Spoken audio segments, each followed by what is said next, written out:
শিকড়ের নাম মতুয়া। যে কোনো একটা শিকড় যদি কাটে মূলত ভারতটা দুর্বল হবে, গাছ দুর্বল হবে। এরা দেশকে শেষ করতে চাইছে, কখনো মুসলিম হিন্দু বিভাজন, কখনো কৃষকদের বিরুদ্ধে, কখনো মুসলমানদের বিরুদ্ধে। আজকে কেন্দ্র সরকার ওয়াকফ বিলের নামে একটা বিল তৈরি করতে চাইছে সংশোধনের নামে। সেখানে কি বলছে, আমরা মুসলমানদের ভালো চাই। আর শুধু মুসলমানদের ভালো করবি কেন? দেশের মাথায় বসে আছিস, হিন্দু ভাইরা কি অপরাধ করেছে? দেবত্ব সম্পত্তি সংশোধন করবি না কেন? শিক্ষারি বলে কি বলে, আদিবাসীদের জল জঙ্গলের সম্পত্তি সংশোধন করবি না কেন? সবারটা কর না, মুসলমানদের করে বোকা বানাতে চাইছে। কি চাইছে? কাছে তো নাকি না দোয়া করেন না আপনারা? কি গো, দোয়া করেন তো? এই দাঁড়িয়ে সালাম দেন তো? দাঁড়িয়ে সালাম দিবার আগে একটু ওয়াকফটা একটু বলে দেবো দাঁড়িয়ে দাঁড়িয়ে। শুনতে ইচ্ছো? শুনতে ইচ্ছো? আকসার গ্রাম্য মানুষ ওয়াকফ কি জিনিসই বোঝে না, ওয়াকফ কি জিনিস বোঝে না। মন দিয়ে শোনেন, ওয়াকফ হলো আমাদেরই পূর্বপুরুষদের দানকৃত সম্পদ। অনেক ধনী লোক ছিল যেনারা নিজেদের সম্পদকে আল্লাহর রাহে অফ করেছে, উৎসর্গ করেছে। উদ্দেশ্য কি? এই সম্পদ, এই জমি, মসজিদ, মাদ্রাসা, ঈদগাহ, কবরস্থান, খানকা বা মুসলিম ছেলে মেয়েদের এডুকেশনের জন্য এই অর্থ ব্যয় হবে। বুঝে আসছে? কথা বলবেন? বুঝে আসছে? এর জন্য আমাদেরই পূর্বপুরুষ, আপনাদেরও পূর্বপুরুষ যারা ইসলামের অনুসারী আল্লাহর রাহে সম্পদ অফ করেছে। এই সিলসিলা ফারুকে আজমের সময় ছিল, ওসমান গনির সময় ছিল, সিদ্দিকে আকবর তিনি তিনার পুরো সম্পদকে বাইতুল মালে অফ করেছেন। এবং আমার নবীর দুনিয়াবি জিন্দেগিতে 400 কোটি টাকা তৎকালীন সময় সিদ্দিক আকবর আমার নবীর কদমে উৎসর্গ করেছে। আমার নূর নবী তিনিও অফ করে দিয়েছে। এই যে সম্পদ আল্লাহর রাহে অফ করা হয়, এই অর্থ মসজিদে যাবে, মাদ্রাসার কাজে লাগবে, খানকা, ঈদগাহ, বিশেষ করে গরিব ছেলে মেয়েদের এডুকেশনের জন্য খরচ হবে। তারও ছেলে ভ্যান চালায়, দিন মজুরি করে, লেবারি করে, তার ছেলে 95% নাম্বার পেয়েছে, মেডিকেলে ভর্তি হতে চায়, ল নিয়ে পড়তে চায়, ইঞ্জিনিয়ারিং হতে চায়, সায়েন্স নিয়ে পড়তে চায়। তার পিছনে এই অর্থ ব্যয় করে তাকে শিক্ষার দিকে আগাবে, সে শিক্ষিত হবে। মৌলানা আবুল কালাম আজাদ, এপিজে আবুল কালাম যেমন ভারতের বিখ্যাত একটা সায়েন্টিস্ট এবং জিনার জন্য আজকে ভারত দাদা হয়ে আছে, অর্থাৎ পারমাণবিক শক্তির মেন মাস্টার মাইন্ড। ওই রকম আবার ভারতের লক্ষ কোটি মুসলিম ঘরের সন্তান আছে, এক একটা এপিজে আবুল কালাম হতে পারে, কিন্তু তাদেরকে এগিয়ে না দিয়ে তাদের পিছন থেকে পা ধরে টানা হয়েছে, তাই তারা আগাতে পারেনি। যদি গভর্নমেন্ট দেশ ভাবতো আমাদের আরো আবুল কালাম দরকার, তাহলে এই সমাজের মুসলিম ছেলেদের পিছনে তাদেরই পূর্বপুরুষদের দান করা ওয়াকফের সম্পদ যদি খরচ করতো, আরো হাজারো হাজারো সায়েন্টিস্ট, আরো হাজারো হাজারো বড় বড় বিজ্ঞানী তৈরি হয়ে তারা আমার দেশকে সার্বিক দিক দিয়ে শক্তিশালী করতো। তাহলে আমেরিকাকে আব্বা বলতে হতো না, আমেরিকা আমাদের জুতোর তলায় থাকতো। কিন্তু দুঃখের বিষয় এদের নোংরা মেন্টালিটি, এদের নোংরা মনোভাব, এদের নোংরা ক্যারেক্টারের জন্য আজকে আমাদের ওয়াকফ সম্পত্তি 77 বছর ধরে তছনছ হচ্ছে। কত বছর?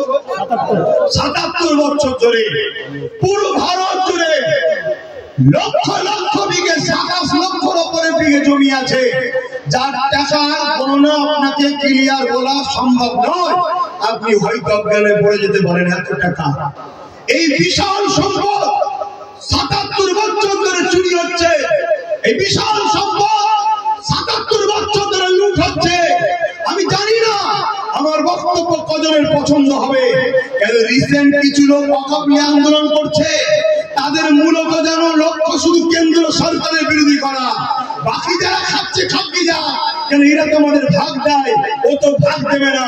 আমি ওই সকল হারামখোরদের মতো চিল্লাবো না। আমার কাছে কথা হলো, যারাই আমার ওয়াকফ খাবে, সে কেন্দ্রে বসুক, রাজ্যে বসুক, যেখানেই থাকুক, তারাই গাদ্দার, তারাই চোর, তারাই আমার ওয়াকফের দুশমন, তারাই আমার মাদ্রাসার দুশমন, তারাই আমার মসজিদের দুশমন, তারাই আমার দ্বীনের দুশমন। সবার বিরুদ্ধে কথা বলতে হবে, এটাই হবে ইনসাফ, এটাই হবে মুস্তাফা জানে রহমতের গোলামদের পরিচয়। আর না হয় তুমি শুধু ইচ্ছে ভাগ দেবে না, তার বিরোধী করবে না। খুব মন দিয়ে শোনেন, ৭৭ বছর ধরে এই সম্পদকে ঝেড়ে খাওয়া হচ্ছে। আজকে কেন্দ্রে যে জালিম সরকার আছে, কিছুদিন আগে রেলকে বিক্রি করেছে, কিছুদিন আগে কারেন্টকে বিক্রি করেছে, কিছুদিন আগে LIC কে বিক্রি করেছে।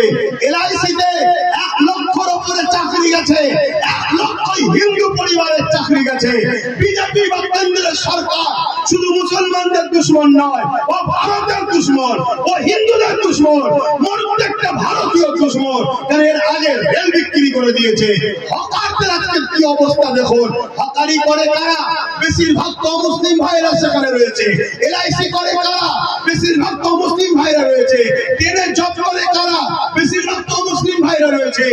বিজেপি শুধু আমাদের তা নয়, আজকে কৃষকদের বিরুদ্ধে আইন করতে গেছে।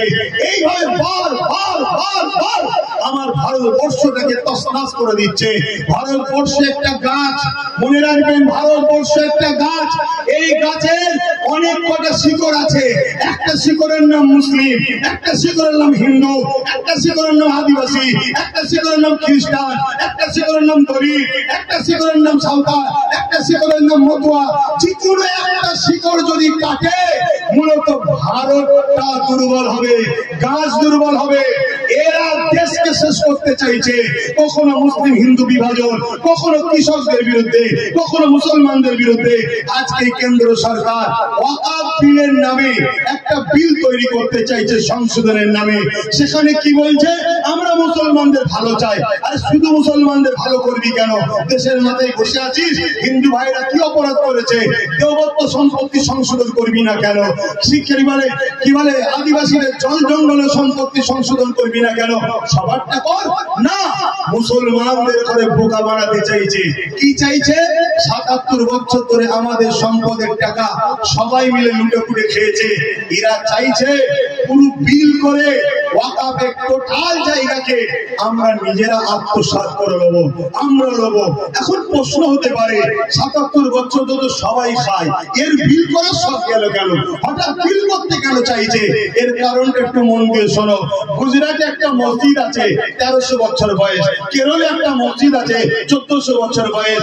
এভাবে যদি ১৪০০ বছর, ১৩০০ বছর, ১২০০ বছর, ১০০০ বছরের মসজিদ থাকে, তার মানে ভারতবর্ষে ১০০০ বছর ধরে মুসলমান আছে, ১৩০০ বছর ধরে মুসলমান আছে, ১৪০০ বছর ধরে মুসলমান আছে। তার প্রমাণ কি? ওই যে গুজরাটের মসজিদ। তার প্রমাণ কি? ওই যে কেরলের মসজিদ। তার মানে ১৩০০ বছর ধরে আজান হচ্ছে, ১৪০০ বছর ধরে আজান হচ্ছে, ১২০০ বছর ধরে আজান হচ্ছে। তার মানে নামাজ হচ্ছে, তার মানে কবরস্থান আছে, মাদ্রাসা আছে। এই যে হাজার হাজার বছরের কবর প্রমাণ দিচ্ছে আমার বাপ দাদা হাজার হাজার বছর ধরে কবর হয়েছে। তার মানে মুসলমান হাজার হাজার বছর ধরে আছে। বিজেপির একটা কোন MP বলে MLA বলেছিল যে মুসলমানদের কবরস্থানে অনেক জায়গা চলে যাচ্ছে, পুরানো সিস্টেম চালু করো, ওদেরকে কবর দিতে দেওয়া যাবে না। আগামী দিন যদি ওয়াকফ বিল করে দেয়, তোমাকে পুরানো হবে, তোমার দাদাকে পুরানো হবে, তোমার মাকে পুরানো হবে, তোমার নানাকে পুরানো হবে। তুমি যদি মনে করো এই পুরানো সিস্টেম চালো, তাহলে ওয়াকফ বিল করতে দাও, হাতে হাত দিয়ে বসে থাকো। যদি বলো না, তাহলে নিজের পূর্বপুরুষদের সম্পদ তুমি দখল করার জন্য, নিজের অধিকার নেবার জন্য তোমাকে আগিয়ে যেতে হবে। এটা তোমার ইনসানিয়াত, এটা তোমার ইনসাফ, এবং তোমার দেশ তোমাকে রাইট দিয়েছে।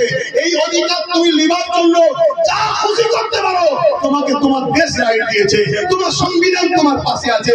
কেউ প্রধানমন্ত্রী আজকে, কত প্রধানমন্ত্রী মরে গেছে, এ কাল মরে যাবে, অন্যজন আসবে, আবার কেউ মরবে, আবার কেউ আসবে। কিন্তু দেশ ছিল, দেশ আছে, দেশ থাকবে। সংবিধান ছিল, সংবিধান আছে, সংবিধান থাকবে। সংবিধান আমাদের কাছে কাছে আগে, দেশের প্রাইম মিনিস্টার আমাদের কাছে আগে নয়, সংবিধান আমাদের কাছে আগে, রাজ্যের সিএম আগে নয়, রাজ্যের কোন মন্ত্রী, দেশের কোন মন্ত্রী, দেশের কোন প্রধান, এমন কেউ আমাদের কাছে আগে নয়। আমাদের কাছে আগে হলো সংবিধান। যে সংবিধানের ভেতরে থাকবে সে হলো ভারতীয়, তার জন্য জিন্দাবাদ বলবো। যে সংবিধানের বেখিলাফ করবে সে যদি আমার মুফতি হয়, আমার মৌলানা হয়, আমার ইমাম হয়, আমার বিশ্বাস হয়, তার বিরুদ্ধে আমরা কথা বলবো। কেন আমরা মেনে নিয়েছি দেশ আমাদের, দেশ চালাবার জন্য সংবিধান রয়েছে। সংবিধান রাইট দিচ্ছে আমার, আমরা এর পরিচালনা করব। এই ওয়াকফকে নিয়ে যারাই ষড়যন্ত্র করবে তারা সংবিধান বিরোধী, তারা সংবিধান বিরোধী। সংবিধানের স্বার্থে এদের বিরুদ্ধে সংগ্রামের দরকার আছে না নাই? বলে আছে না নাই? বলে আছে না নাই?